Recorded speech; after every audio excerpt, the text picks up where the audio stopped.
All right, so we're going to start. I would like to welcome you all on behalf of the Argentine Shoulder and Elbow Association to this elbow pathology webinar. We have very special guest speakers. Today is actually 1 year of the anniversary of having had the ICSES last year here in Buenos Aires. So now I'm going to let Osvaldo talk a bit about these activities, and he's the president of the International Board of Shoulder and Elbow Surgery. So Osvaldo, go ahead. Dear friend Juan Simoni, president of the Argentinian Shoulder and Elbow Society. Yes, we are so happy to celebrate 1 year from that extraordinary meeting that was the 14th International Congress of Shoulder and Elbow Surgery that took place in Buenos Aires exactly 1 year ago. I have not taken that meeting out of my mind so far. Here is my cap. Here is one of the offers from the organizing committee with all the information that every single participant took place. More important than celebrate this time is to recognize the effort of the organizing committee. And I'd like to mention one by one, because they were the true responsible for the Odyssey. Emilce and Daniel Moja, Adriana and Gaston Moyon, the presidents of the meeting, Marcelo Villa, Gonzalo Gomez, and Juan Patiño, and also Osvaldo Patiño for the rehabilitation team.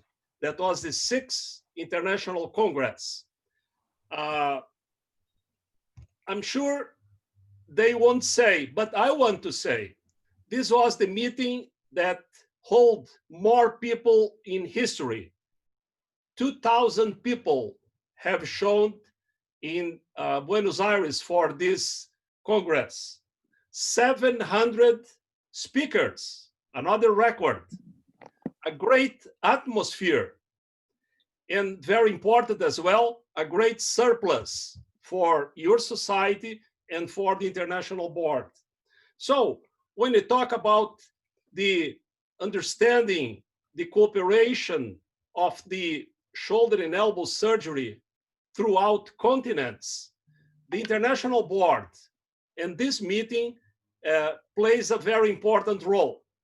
And please keep in mind, in 2 years from now, we will be in Rome with Alex Castanha and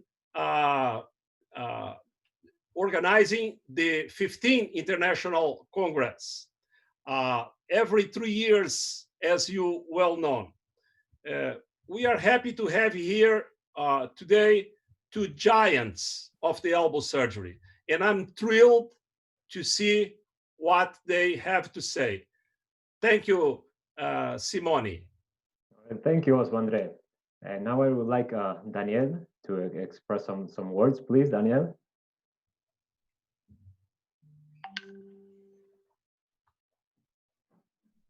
Your microphone is silenced, Danny.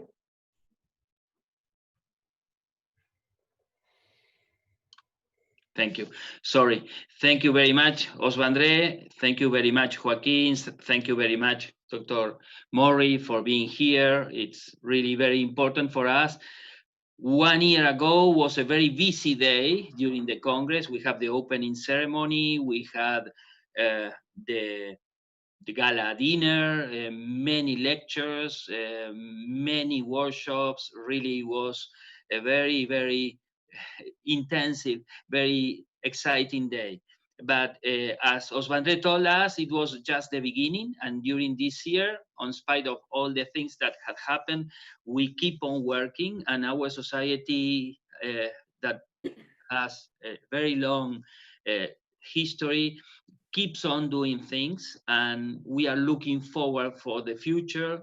We are working on very interesting course that will be offered in English and Spanish related to some innovative tools on orthopedic surgery. And we are having in a few days our first online meeting, including shoulder and elbow surgeons from all over the country, a country that has 7,500 kilometers from north to south.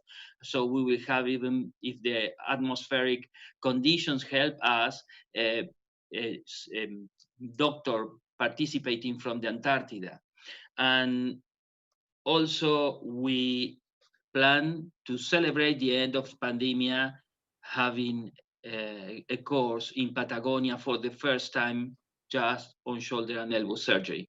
So there are many things going on, and one of the reasons is the support of people from all over the world that join us for that meeting and are joining us today. So I just want to thank you on behalf of our Shoulder and Elbow Society for your support. Thank you, Daniel.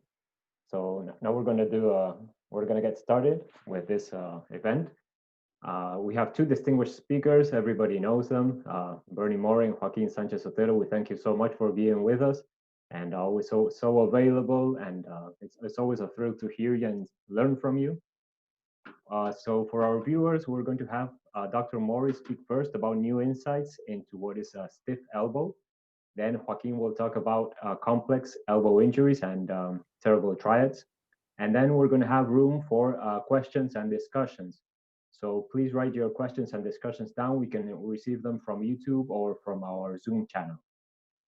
All right, Dr. Morrey, welcome. Thank you. And you can start whenever you want. Thank you. Thank you very much, Juan. Can you hear me okay? Perfect. Good. And Daniel, it's good to see you again, as well as Oslanda. We're very honored to be asked to share some additional thoughts regarding the stiff elbow and Joaquín, the traumatic elbow. We remember the meeting last year very, very well. And as has already been said, it was an outstanding meeting. And I think from every perspective, from the scientific, the academic, and the social perspectives, it was outstanding, and it's going to be very hard to duplicate anywhere else in the world. So with that, I should mention that there was a symposium at that meeting last year where we reviewed and discussed the stiff elbow. And I'd like to consider this a little bit of an extension from that symposium that was reviewed and discussed and participated in the course.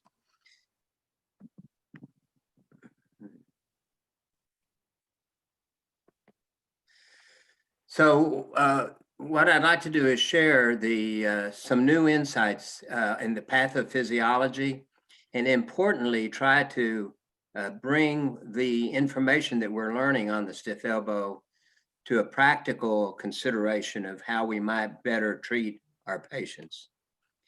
These are potential conflicts. Just to Dr. Morrey, your screen is not being shared. Oh, I can see it perfectly. Let me see.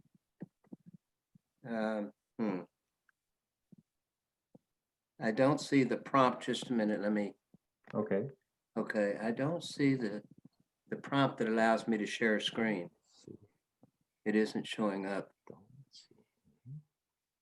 Dr. Morrey, perhaps you need to make not speaker view, sino, if not full screen, and you will find the buttons in the screen. Change the way you are seeing the screen. Yes. Okay, I've changed that, and I still don't see. I see the icon for Zoom, but it doesn't give me the opportunity to control anything, to share my screen. Is Here, hang on. Yes, there is is no the problem. green icon in the bottom of the screen? The green Okay. icon. You can't see the toolbox on the bottom screen. No, I know what that looks like, but it's being masked by my toolbar.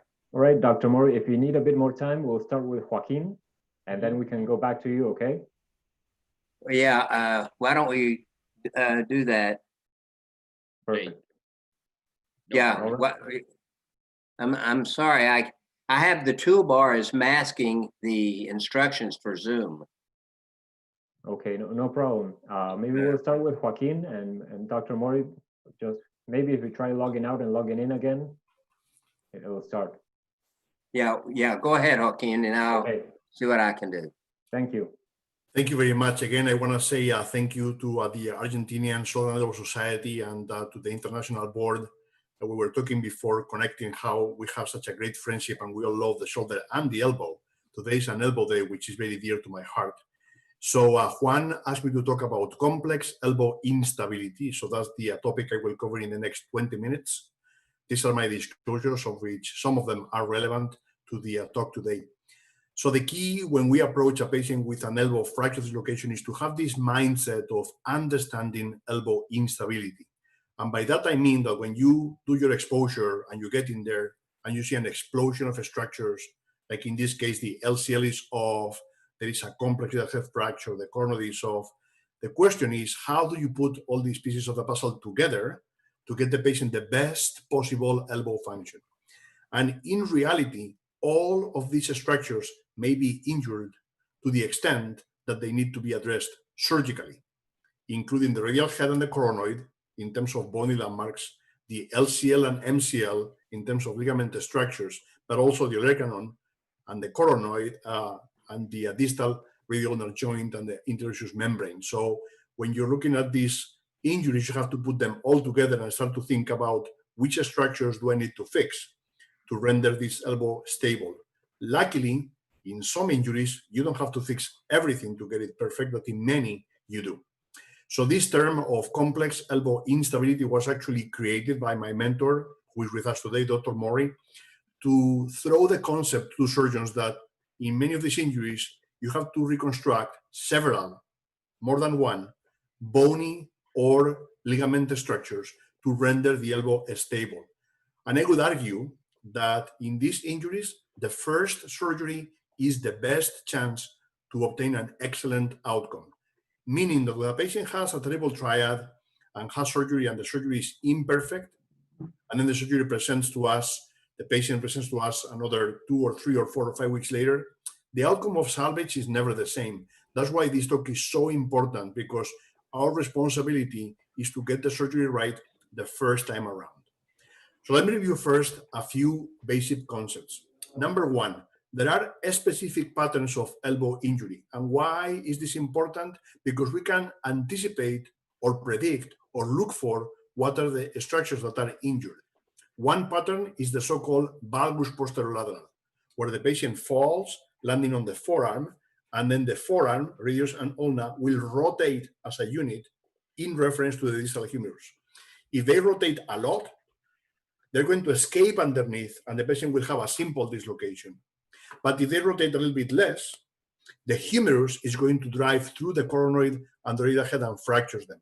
So you can anticipate that in these injuries, there will be an injury to the LCL, because the forearm can also rotate laterally only if the LCL is disrupted. Most of the times, a fracture combined of the coronoid and the radial head. Very different than the varus posteromedial, which for those of you that like trauma, is similar to a type 5 tibial plateau fracture, where the femur will basically land into the tibia and break the anteromedial tibia and avulse the LCL. So in the elbow, it's the same. When people fall with this type of mechanism, then the forearm is going to rotate posteromedially. And what will often happen is that the anteromedial coronoid is fractured, the LCL is also avulsed, but the radial head oftentimes is intact. And finally, the third pattern is the transolecranon, where the distal humerus is going to go through the olecranon. And in this injury, interestingly, the ligaments are oftentimes spared. meaning that you can render this elbow stable just with your bony work. The second concept that is important is to understand that when we use the elbow, gravity is our enemy for us and for our patients, because as we introduce gravity, we can see how gravity is going to stress both the coronoid medially and the LCL laterally. So when someone is picking up a heavy object, which we do every day when we lift a suitcase or when we're going to get in a gallon of milk from the fridge, it's going to be that weight of the arm that's going to be potentially a problem. And that's why I think it's wise to think about the elbow on the side plane, where you can see how with gravity in this injury, the LCL is incompetent and is becoming open. Another very important concept, there are many papers from Europe that show that you can remove the radial head in some injuries and patients do fine for 30, for 40 years. That is true, provided the injury to the radial head is isolated.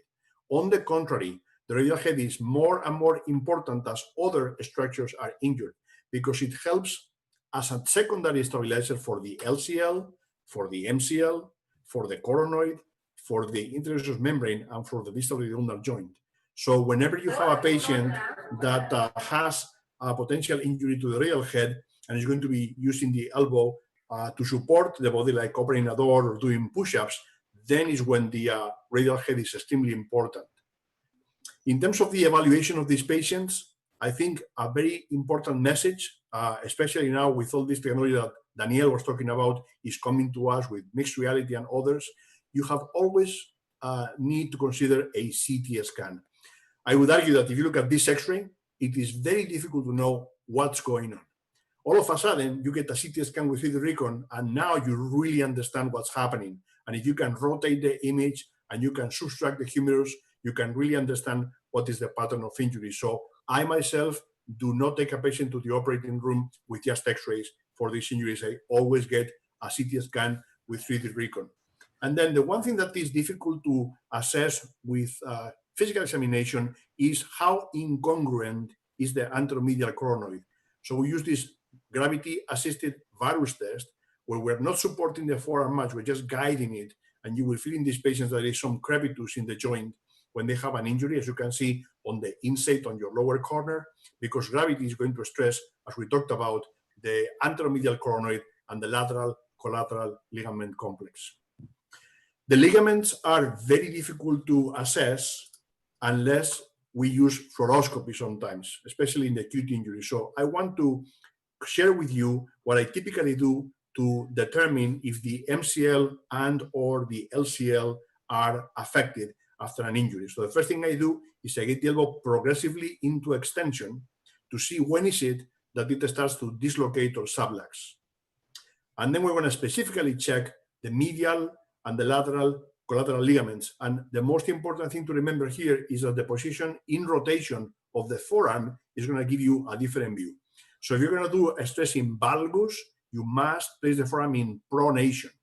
With forearm pronation, you're going to lock the forearm so you can really stretch the MCL by driving the forearm into valgus. On the contrary, when you're going to stress for the LCL, you want to place the forearm in supination, because that will unlock the forearm, and then you can stress under fluoro, and you can confirm that as you stress the elbow, there is abnormal lateral side joint line opening, as you can see on this fluoroscopy.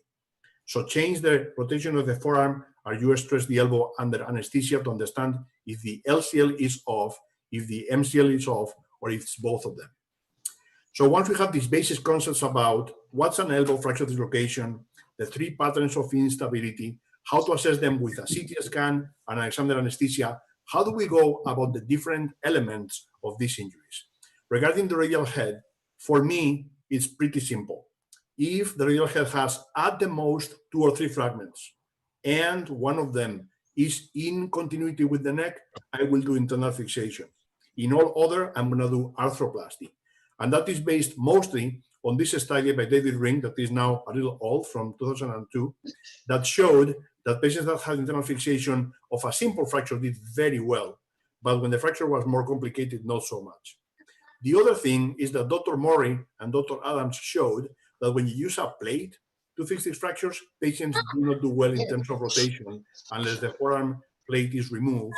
So in general, we prefer to use screws as opposed to plate. And as such, you're going to realize how the more simple fractures are the ones that lend themselves to a screw fixation, as you can see in this case. Now, sometimes the fracture is so bad that if you fix it, it's going to fall apart. And this is important in these injuries because you want to save some time for you in the operating room. So then you go into an arthroplasty, and luckily today we have many good implants that fract really well. However, don't remember that we're going to give a patient that may be younger, 20, 25, 30, a metal implant that can wear the cartilage, because typically these are patients that are younger and active. So the key is to get the arthroplasty perfect. And it's difficult because the elbow feels so unstable that the temptation by the surgeon is to make the joint really tight by using either a longer or a wider implant. As you can see in this example, this surgeon knew what he wanted to do, but as you can see, used a very large implant, and that made the joint very stiff. So the 4 things I check for in my practice are: number 1, alignment. I want to see that my cut on the radius is perpendicular to the axis between the center of the radius and the ulnar styloid. Number 2, for sizing, I want to use an implant that is slightly smaller than the head I removed. Almost every implant is slightly hyperdimensioned. So when I'm in between sizes, go 1 size down. Very important. Number 3, I want to confirm that in the OR, as I move the elbow through flexion, extension, and pronation, supination, the implant tracks perfectly. Number 4, I like to use fluoroscopy to confirm that I like my implant positioning. But as you can see, it is possible today to get a radial head that is exactly anatomic, where the deep portion of the radial head articulation is in line with the lateral facet of the coronoid, and you have perfect alignment of the radius. And when that happens, patient do extremely well. I must say that this patient has kind of a funny face, but I guarantee that she was pretty happy with her outcome. In terms of coronoid fractures, this is much, much more tricky because for years, we were used to looking at the coronoid on a lateral x-ray. And only when CT scan came about, we realized, wait a second, the area of the radius is much smaller than the area of the coronoid. So if we made such an emphasis in keeping the radial head as lateral column sharing, why would we throw the coronoid away? The problem is that the coronoid can get you in trouble by 2 different mechanisms. Sometimes it's instability, but other times it's incongruity. So not every coronoid fracture has to be fixed, but the ones that need to be fixed, they have to be fixed because they can either render the elbow unstable or incongruent. And of course, that depends on the size and location of the defect, but also on what are the other injuries. Dr. Morrey was a pioneer in understanding how to classify the fractures to understand which ones to fix. And we don't fix all of them because the morbidity of a medial exposure is important. And also, sometimes fixing the coronoid is very disappointing. You can get a couple of screws, maybe a couple of wires, and you don't feel good about it. So the question you want to answer is if the amount of coronoid remaining is enough to avoid persistent instability. Classically, we use the Regan-Morrey classification, and then we realized that we have to include one more fracture, which is the anteromedial facet fracture that we described in 2005.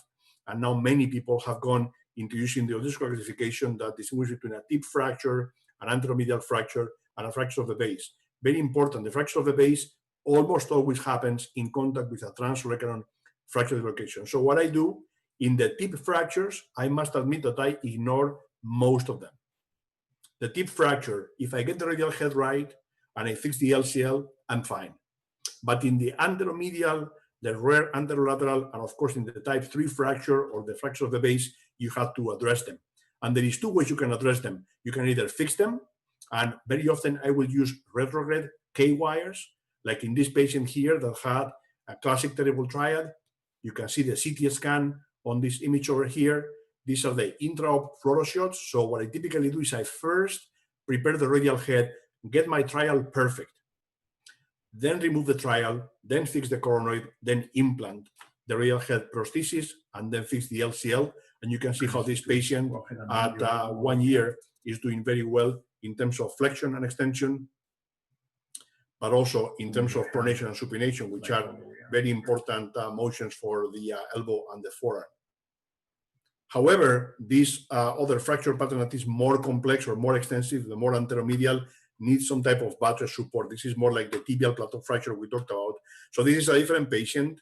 that basically had a very large fracture of the coronoid, small fracture of the radial head, because she fell completely forward. Here, I would argue that this piece is too unstable and too large to treat with retrograde fixation. So in this patient, we did a dual approach, medial for the plate, lateral for the radial head. You can see the X-ray at 1 year. And then again, you can see her flexion and extension, which is really nice for someone with such a catastrophic injury. And you can see here as well her pronation and supination, which are very well restored as well.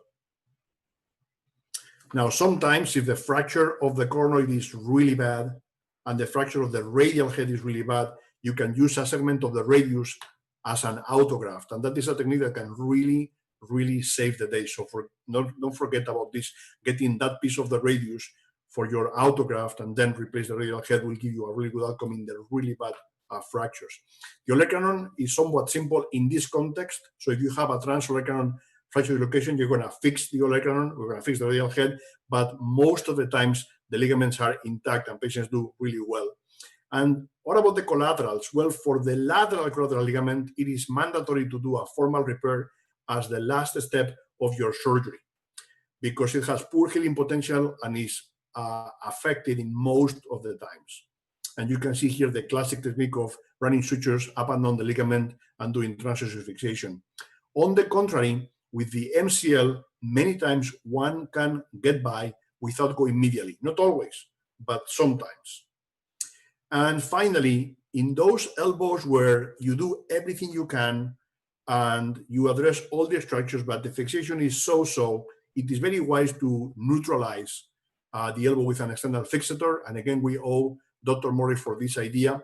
And this would be my indication, patients that I've done everything and the elbow is still unstable, which is actually rare, but can happen. An open injury, obviously, you don't want to place plaster and a dressing on it. And also when your fixation is okay, but you're not super satisfied and you want to neutralize it. And you can choose to use a dynamic or an static fixator. If you use a dynamic, you have to get the axis right. And then the idea is to keep it on for 3 to 6 weeks, then remove it. And that typically will let the elbow scar down properly, and then you can start with your physical therapy. So in summary, the basic concepts about elbow fracture dislocations are that number one, there are specific patterns that can help you anticipate what is injured. Number two, evaluation requires a CT scan for the bones, examine the anesthesia, and fluoro for the ligaments. Number three, the radial head, simple fractures, screw fixation, more than deformity, arthroplasty. Coronoid, ignore the tip, fix everything else. If you cannot fix it, use the radial head as an autograft. LCL must be repaired in every single case, except maybe some transolecranon fracture dislocations. The MCL maybe not as necessary. And if you have a complex injury, having your back table and X-fix just in case, you have to fix it. Thank you very much for your attention. And I hope I will get some questions after Dr. Morrey is done with his presentation. Thank you very much, Joaquin. We'll have time for questions and discussions later. Dr. Morrey, are you available with your presentation now? I hope so. All right, let's give it a try. If not, we're going to start with questions for Joaquin.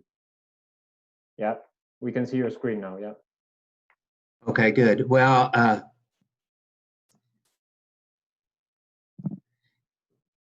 can you see it now still? Yes, we can see it. Okay. It's not on presentation mode, but we can see it. It will be. Yeah. I don't want to lose it. Can you still see it? Yes, we can. Okay.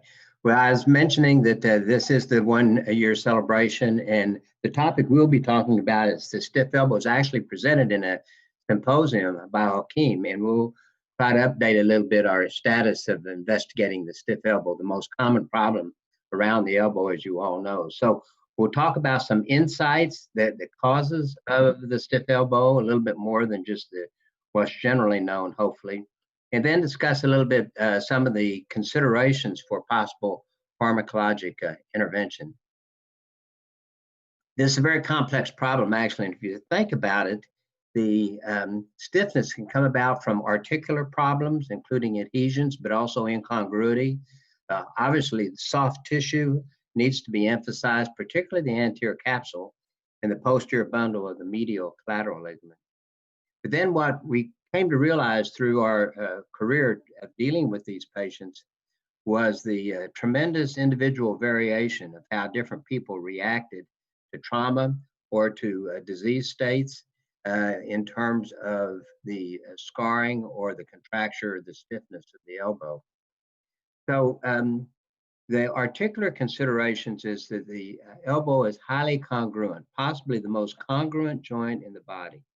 That means there's very little room for error in reducing the fractures. And there's a tendency, for example, if you're doing a olecranon osteotomy, that osteotomy will bleed. It'll bleed into, say, the distal humeral fracture you're trying to fix. And it's easy to understand how you'll get intra-articular adhesions in that setting.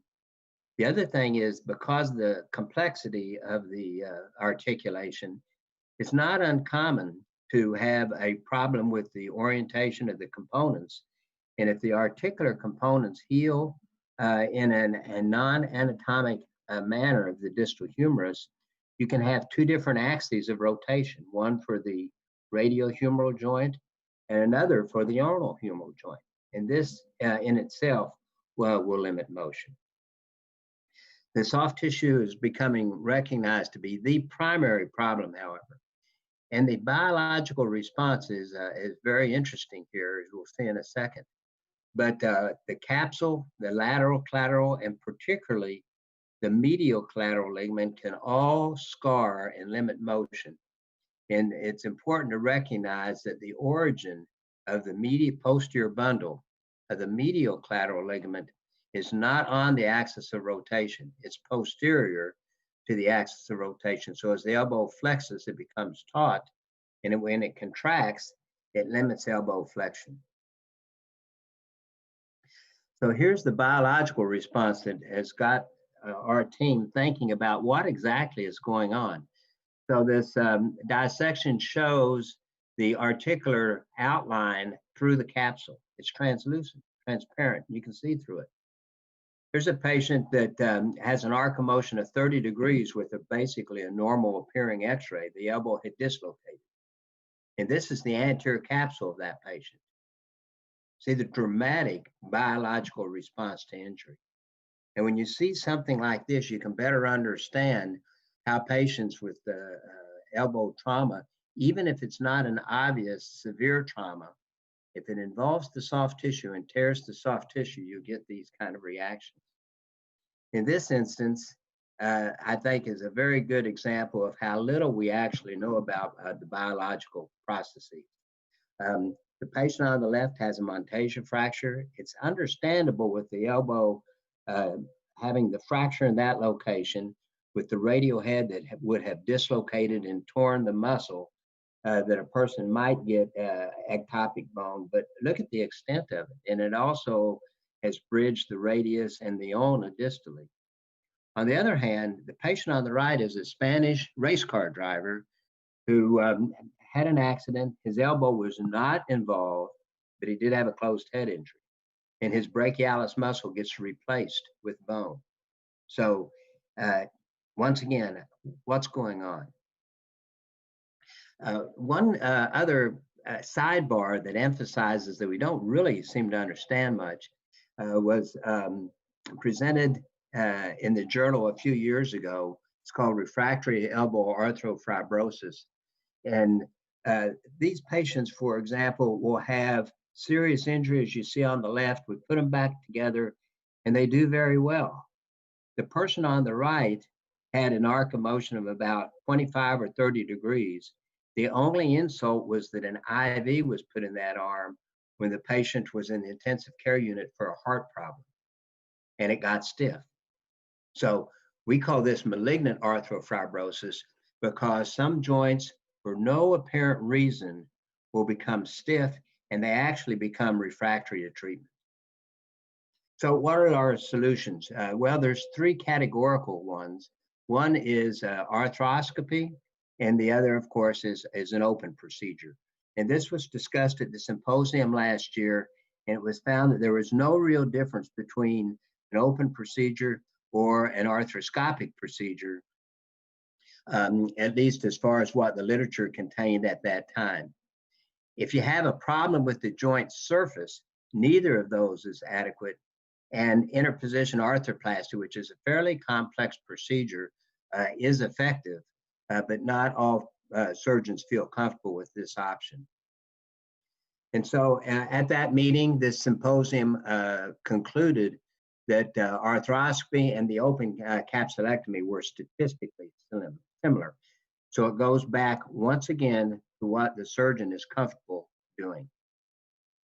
So the real question is how and why. And my son, Mark and Joaquín have been leading the way in trying to understand with their basic investigations what's going on. And I'd like to finish by just sharing this research. And of course, Joaquín is in a much better position to answer questions or to give details of this.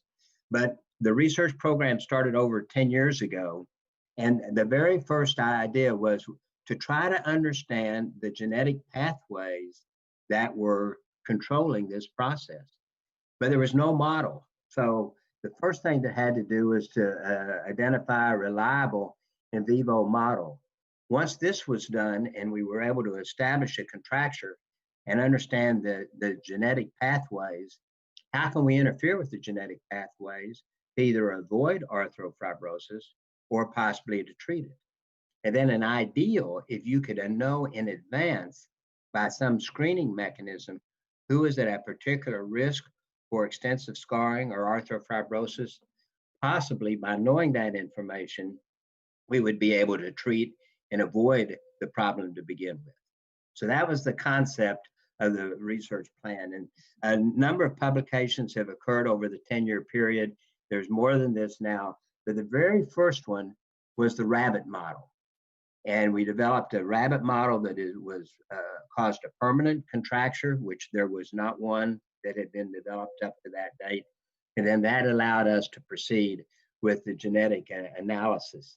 Now, the real key to genetic analysis is a subset of statistics called bioinformatics, and that's a subspecialty unto itself, extremely complicated, and it's impossible without actually very sophisticated computer programming. This research resulted in a better understanding that the final pathway was the development of a large number of myofibroblast cells that expressed the pathway to develop these cells was expressed very early after injury in a matter of minutes or certainly an hour. So you can't wait several days if you're going to intervene in a setting that is going to typically cause joint stiffness. And the genetic analysis actually revealed 3 pathways that were implicated in the development of joint stiffness, at least in the rabbit model. And these are an inflammatory pathway, matrix constituent pathway, and then the epithelial to mesenchymal transition cellular pathway. And those 3 pathways, and there's many others, of course, but these all showed statistically significant increase or decrease expression in the animal model. So schematically, we have temporal activation of an inflammatory process as a result of the injury. And inflammatory cells are present at the site of the injury. This results in the matrix modification of the growth factors and cytokines. And then the mesenchymal phenotype is expressed, and it continues down the pathway until it forms the myofibroblast. And this is the cell that contracts, and this is the cell that causes stiffness. So the question is, if we understand this sequence, can we intervene in some way to try to avoid the fibrosis? So once this amount of information was known, and there's still much more to know, we began looking at different theoretical pharmacologic agents that we knew or was known in the literature to interfere with those pathways. And so the very first thing, once again, like developing the model, the first thing that had to be done is we had to figure out how do you deliver whatever medication you're trying to treat with. And so this resulted in another step that we weren't necessarily anticipating of developing a carrier or a vehicle to bring in or to allow us to treat the medication within the joint. That does not cause a problem in itself. So the carrier or the vehicle had to be quiet and not influence joint stiffness one way or another. And so once this was done, we were able to then start studying the different medications. And there were a number of theoretical medications that are known to interfere with the three pathways that we had identified. And the real key is to try to identify those that are already FDA approved for some reason or other, so we didn't have to go through another whole assessment to show safety and efficacy. And so we did identify a number, and two particularly, Celebrex and ketotifen is an antihistamine that are readily available, inexpensive, and they showed in the animal model that treating with these agents did cause statistically significant less scarring and therefore increased motion in our animal model. And this is just an example of the results from one of the experiments. Now, this improvement is not overwhelming. It's not like 100 degrees, but it's still statistically significant. So it says that maybe we're going in the right direction. And so the effects of these various agents on a contracture model has been also published as part of the research program. So now the last step is to develop a screen. But this gets a little bit difficult because you have to have a control, and you have to know, you have to be able to distinguish that person that is prone to stiffness. Well, as many of you know, particularly like Juan, or who've been with us in his fellowship, we do a lot of total joints at Mayo, and we do a lot of total knees. And unfortunately, a certain percentage of those patients get stiff. And at Mayo, we typically will examine them under anesthesia, which frees up the stiffness. It's manipulation under anesthesia. So we use this, our total joint registry, and identified all the patients that underwent manipulation under anesthesia. And we consider those people to, and it's not a pure selection, of course, but we consider those patients to be prone to stiffness because they developed it clinically. And then that became our control, our cohort that was felt to have a possible genetic causation of their stiffness.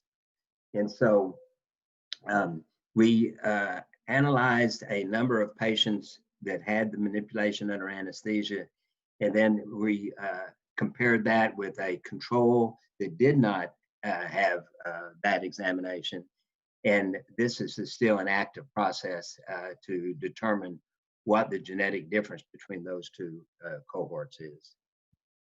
So what's the application? In closing, the information that we have, again, this is over the last 12 years, is we do use Celebrex before and after treatment for a stiff elbow or a fracture. Citrazine is an antihistamine, and we use that as well in the doses that are typically used for pharmacologic effect. And also there's an application of a substance called Tenoglide that the hand surgeons would recognize is used a lot, particularly in flexor tendons of the hand. And this is also applied surgically for patients that's undergoing an arthrolysis. The other thing that is done, just a mechanical thing, it goes a little bit to what Joaquín was talking about, that when we take the external fixator off, is we do an examination under anesthesia in these patients. That means a very gentle stretching of the joint to improve their arc of motion. We have publication that shows that can be very effective and causes very, very little complications. And so now this risk screening is in progress, as well as trying to characterize additional agents that might be effective in both preventing or treating the stiff elbow.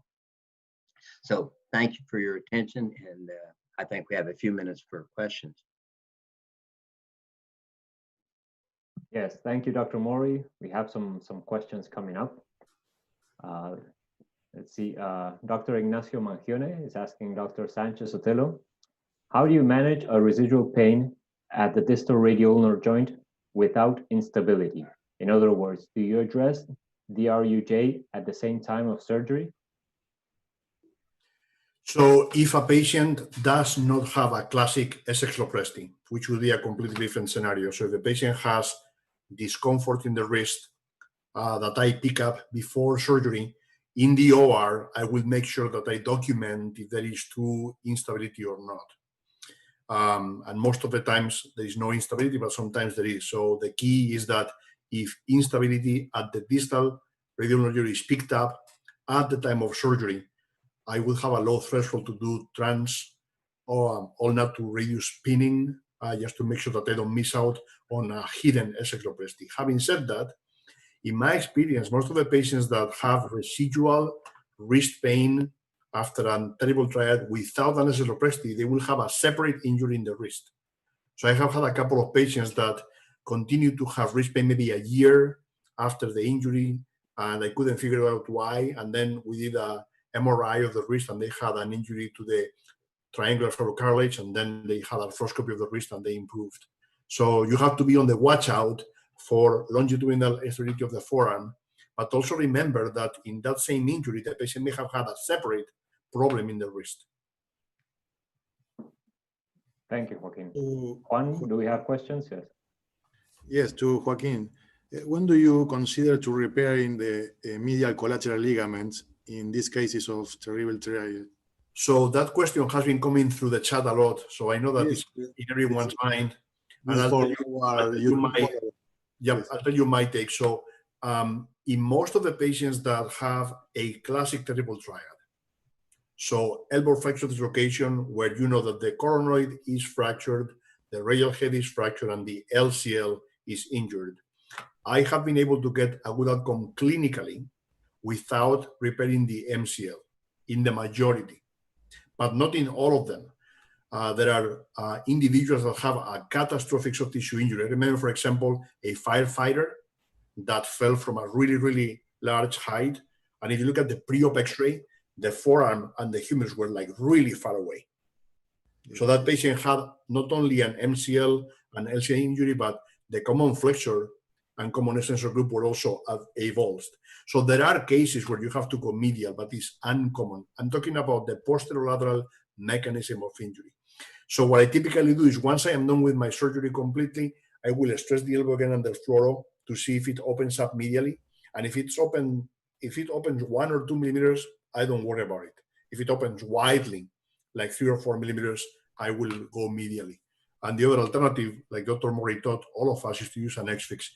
So I would say that the message is that it's rare that you need to do it, but it's not never do it. I don't know if that answers your question, Juan. Okay, thank you.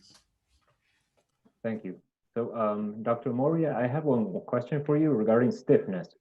So for those patients who had trauma, for example, distal humerus fracture, transolecranon approach, but everything went fine, articular surface is well reduced, and you're starting to suspect stiffness, say between week 4 and week 6, what is your timing? When would you do manipulation under anesthesia, or when would you be more aggressive? Well, I think it's a good question. And I think the very first thing that I would consider is the examination under anesthesia.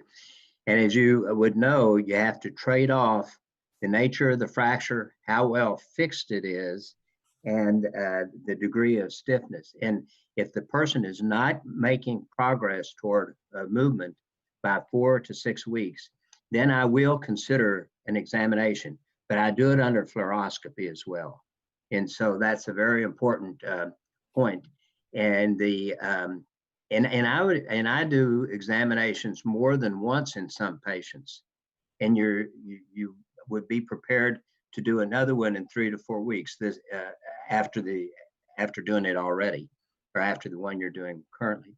The study that we did of examinations under anesthesia, there's only 2 or 3 articles in the literature, but our patients gained about, ended up more than 50 degrees more at the end of the treatment process than what they started with. And they started with an arc of motion that was felt to be kind of permanent. In other words, that they were not making progress.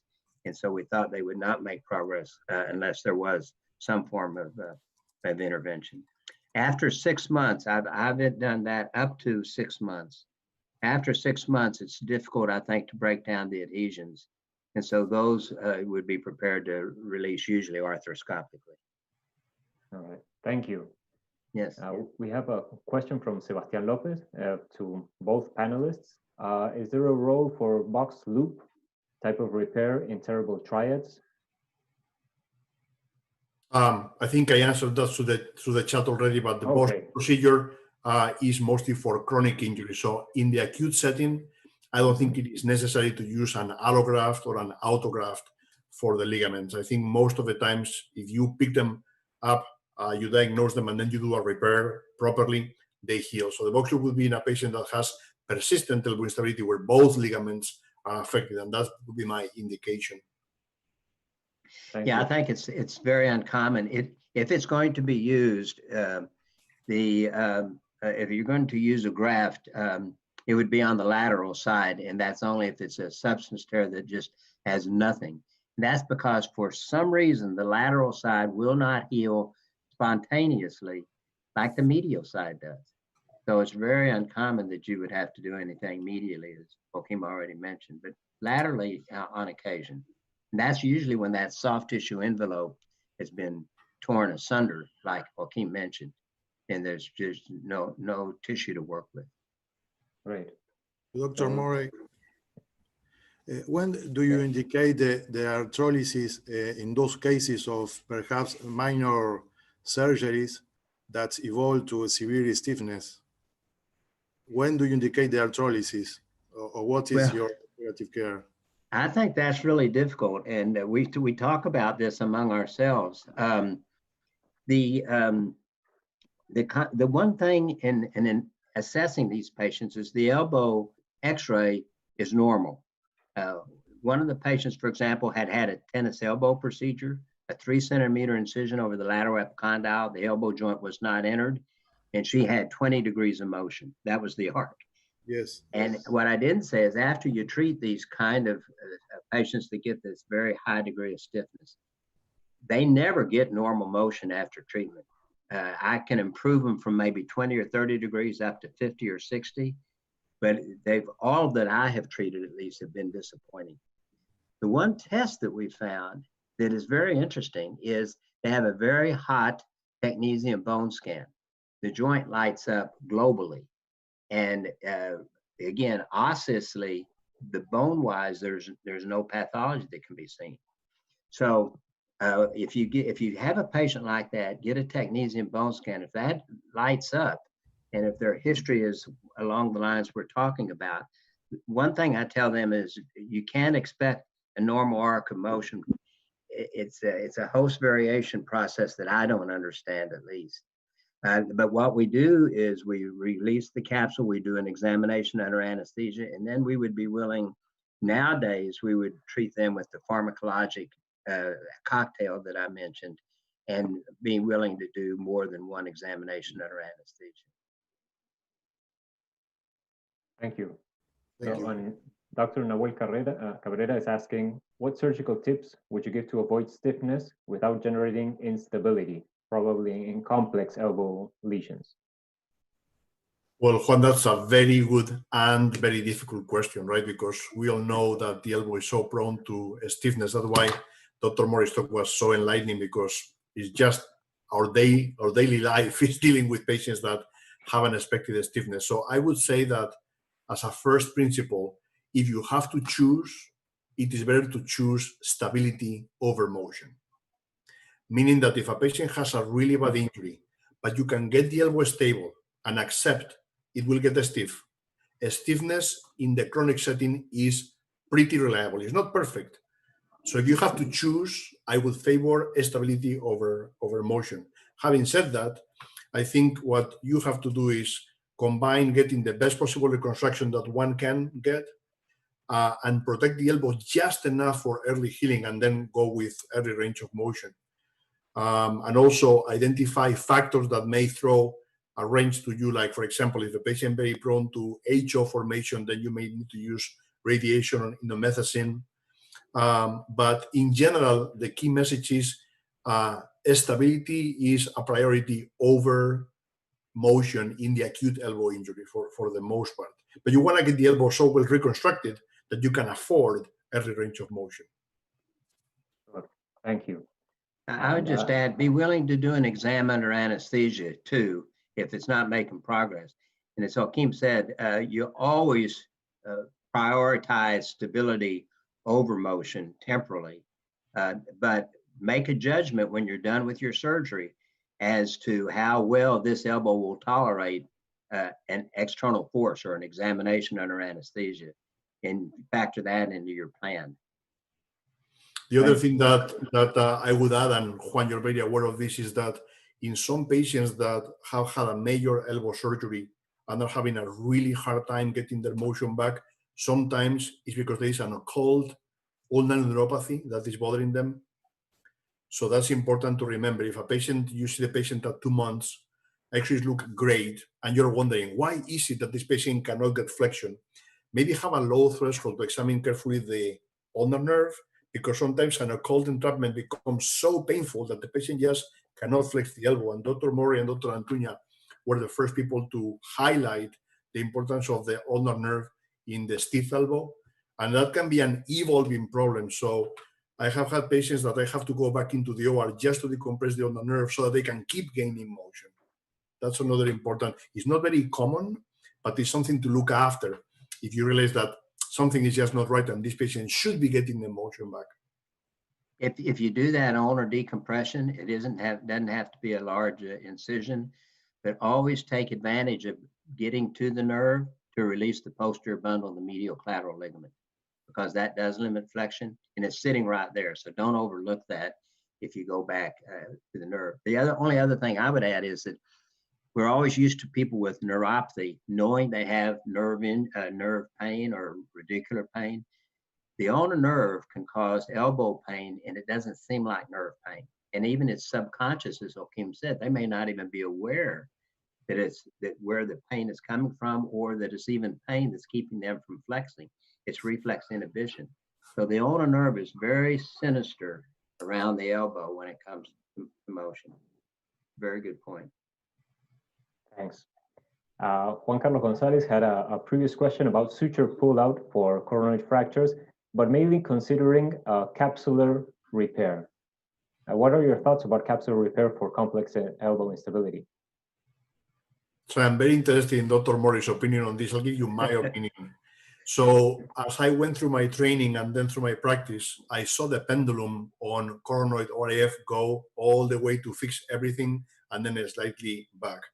So for what we would call a very small tip fracture, or the classic Morey type 1, as long as everything else in the elbow is rendered stable, I would argue that you do not need to fix them. And Antonio Foruria published a great paper, you guys want to read it, where he demonstrated that you can not fix the coronoid and patients do extremely well with a very, very, very small fracture. And I remember talking to another legend of elbow surgery, Dr. Graham King, and he had the same experience that I had, which is that when you tried to tether that anterior capsule, patients really get a flexion contracture. You don't get the elbow straight, So I have rarely used it recently because the fractures where I would use it are the ones I'm not fixing. However, if you have a patient that, let's say that you're in a situation where you don't have a real head implant in your OR for whatever reason, and you're trying to fix the real head and you can't. So if anything else is so-so, then fix it. Because as I said, stability is a priority over motion. So if your only thing that you have to render the elbow stable is the capsule, sure, do it. But in the majority of the cases with a type 1 fracture, in all honesty, I don't fix them anymore, and patients clinically seem to do well. What do you think, Dr. Morey? Yes, I think it's almost never. And here's the reason, as well as what Joaquín said, is that the anterior capsule always heals. You never go into an elbow and see a flimsy capsule that did not have a fibrotic kind of response. And it's very, very thick. And so the key is having the ulnohumeral joint reduced. And if the ulnohumeral joint is reduced, that anterior capsule will scar and it will heal on its own, and it'll do it relatively quickly. So it's to put a suture there. I do know of instances where ectopic bone occurred when people went in trying to put sutures and had other complications as well. So it's not free, and and I think it's unnecessary in almost every instance. Thank you. Okay, so yes. I have a question for Dr. Morey, please. Yes. All right, Osvaldo. Dr. Morey, do you think that this special characteristic of the fibrosis in the elbow is similar to hypertrophic scar that we can see in other patients? That's a very provocative question. And the simple answer is yes. And when I have a patient that is causing more stiffness than the clinical circumstances would suggest, I actually ask them if they've ever had surgery or cut themselves. And I ask to see the scar.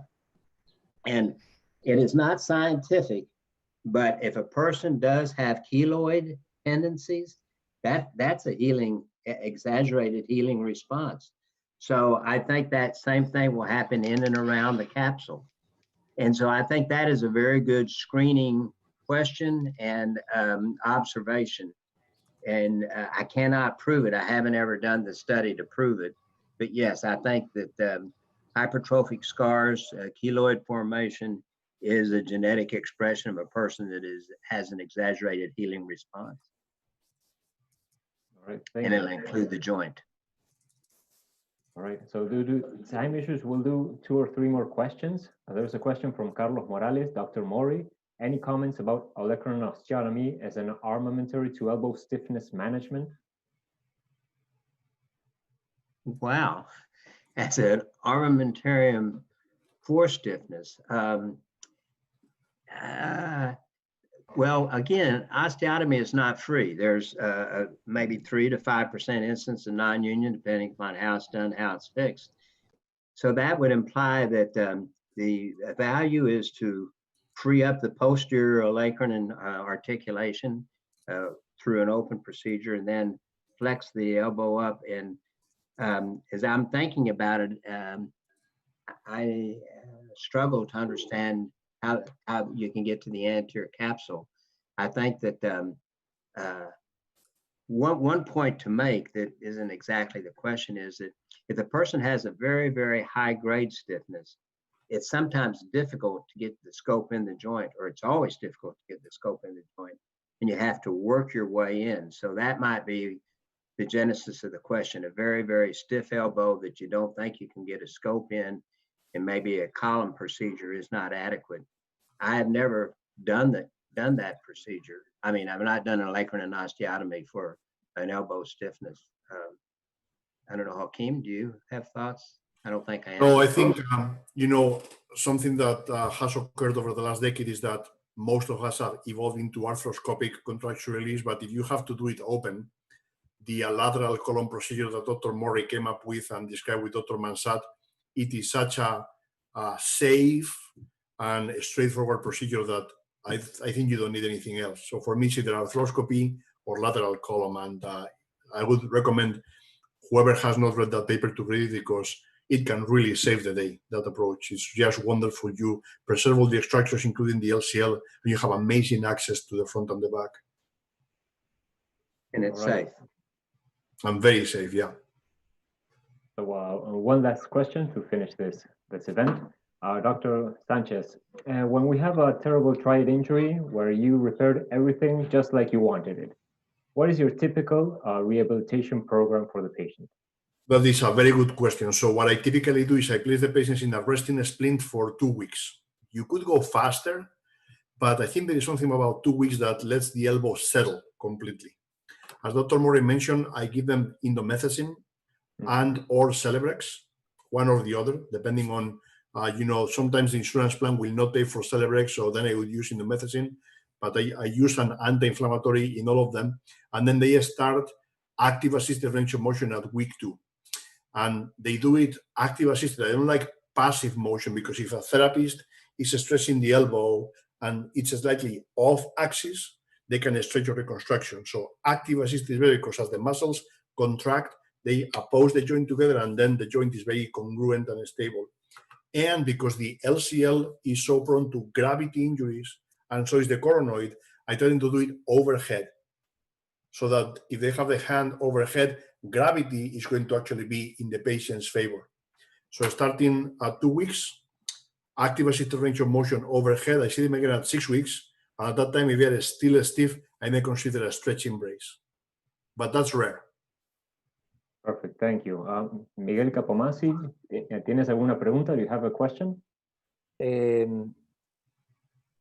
Sí, más que una pregunta es compartir algún concepto que nos dejaba el doctor Morrey. Si ante reparaciones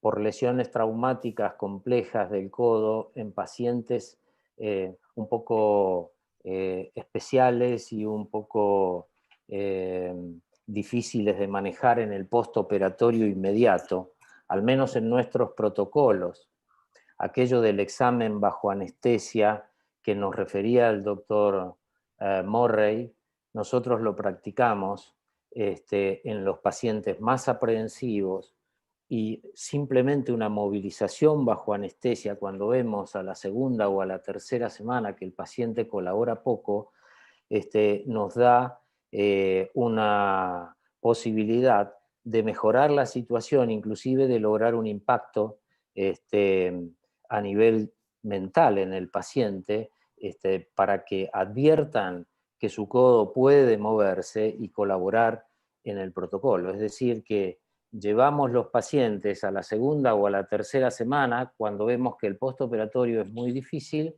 y vemos una respuesta positiva a eso, que no es una movilización forzada, por supuesto, sino simplemente lograr el efecto de gravedad, tanto en flexión como en extensión.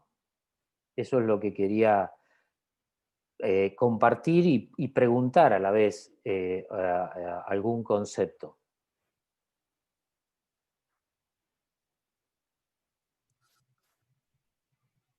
No, I think that was well stated.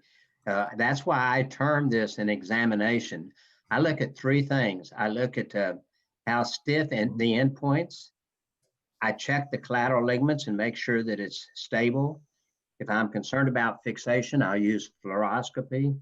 And if I've done an interposition arthroplasty, I pay attention to how smooth the arc of motion is. And so I think that the other thing that is very important that I do, particularly if we think the patient is not cooperating as well, I take a photograph of the arc of motion in flexion and in extension and show it to the patient afterwards. And that way, I tell the patient, this is what your joint is capable of doing.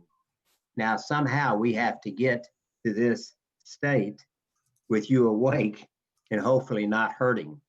But when a patient sees what you were able to do under anesthesia, is very helpful as a motivator, I think, to at least some patients. Thank you, Dr. Morrey.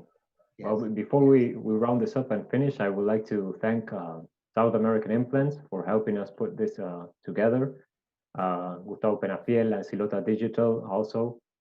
And of course, all the directive committee of the Argentine Shoulder and Elbow Association as well. But a very special thanks, of course, to Joaquín and Bernie for joining us. We know your calendars are so busy, and taking your time off a weekend to help us with this is very significant for us. So I would like to thank you all. Thanks for the Thank you invitation. and congratulations.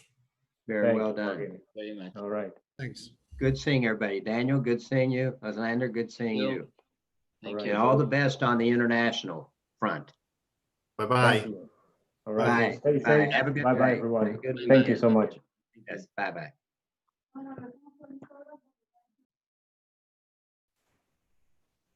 Muy bien, están afuera del envío. Todo en orden. Gracias. Se lo todo muy bien.